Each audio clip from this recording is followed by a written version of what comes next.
Hey, in this video we're going to talk about the differences between the new sign renderer that we've been building for the past few months, and we'll compare it also to the old sign renderer for our app, and just want to kind of clearly explain all the differences that we've built into this new version.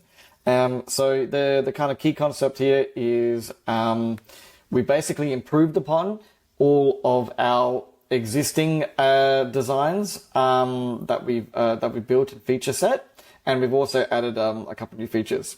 So right off the bat, when you start using the actual new sign renderer, what you'll see is if you're using like if you're selling neon signs or acrylic or metal signs with a backlit option, you're going to see that the glow has become much more vibrant.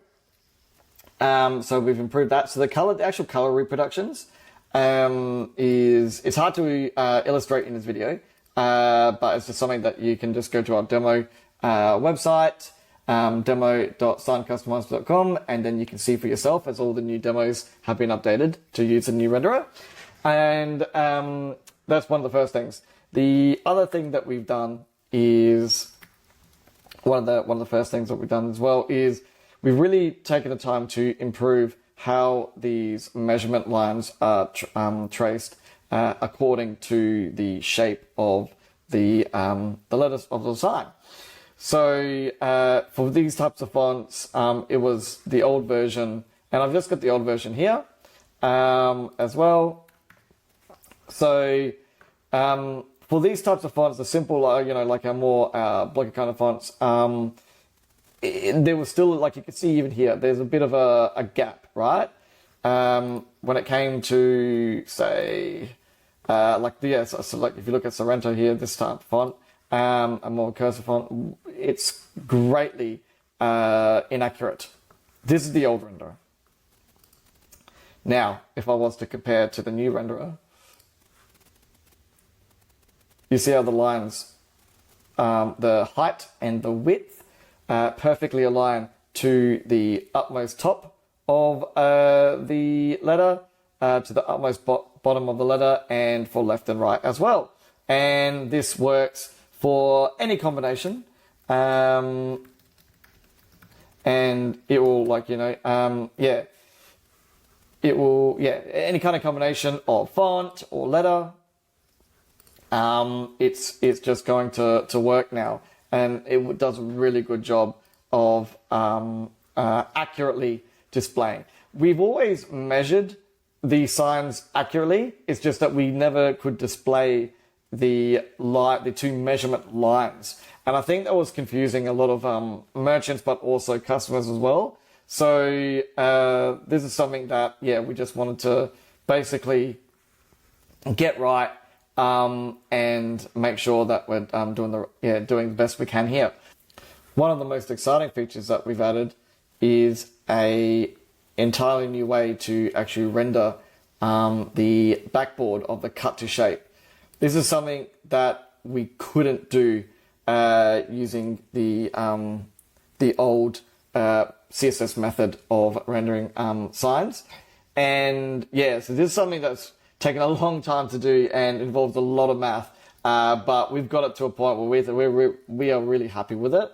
And again, this new backboard display works across any kind of shape, any kind of alignment. It will just match up any kind of font. So it just works. It works really well. It's not 100%, but in compared to this feature does not exist anywhere else out in the world currently. We by far have the best version of this, and for almost every purpose, this is going to be a really good way to visually illustrate how this actual type of backboard works. We've also ensured that all the existing other backboards that we've got previously work as intended.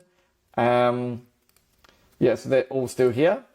What you can notice as well is not just as a backboard design, but you'll see that the measurement lines also move out the way and still only follow the actual shape of, so the letter are still measuring the letter measurements rather than the backboard, and that because that's exactly what we are measuring. I'm now going to jump to our metal demo to show you what we've done on the metal signs as well. One of the things that we didn't really do right beforehand was the shine effect for metal signs. So what we've done here is we've greatly improved kind of like, you know, we wanted, this is kind of the first start into this kind of like world, and we will continue to improve and add new metal effects. But one of the first ones was just getting a decent base for like a shiny metal effect. And I think that what we've done here is greatly improved on the previous version, which was like just a line through and changing the color difference. So this is, yeah, much more better shiny metal effect. So to sum it all up, this new canvas based rendering method that we are using is something that we are going to be rolling out. Well, it's currently live for every store to use today, and we want every store to use it as soon as possible, as we will be making it the default and only option in the future. Our plan is to replace the old version, as it's riddled with as what we've described before. Well, it's riddled with quite a few issues that we've always wanted to fix, and we finally got there. It's ready for prime time. We've done a ton of testing across all devices, all types of different fonts and combinations and colors and materials and everything else. We can't wait for you to start using it. Thank you and goodbye.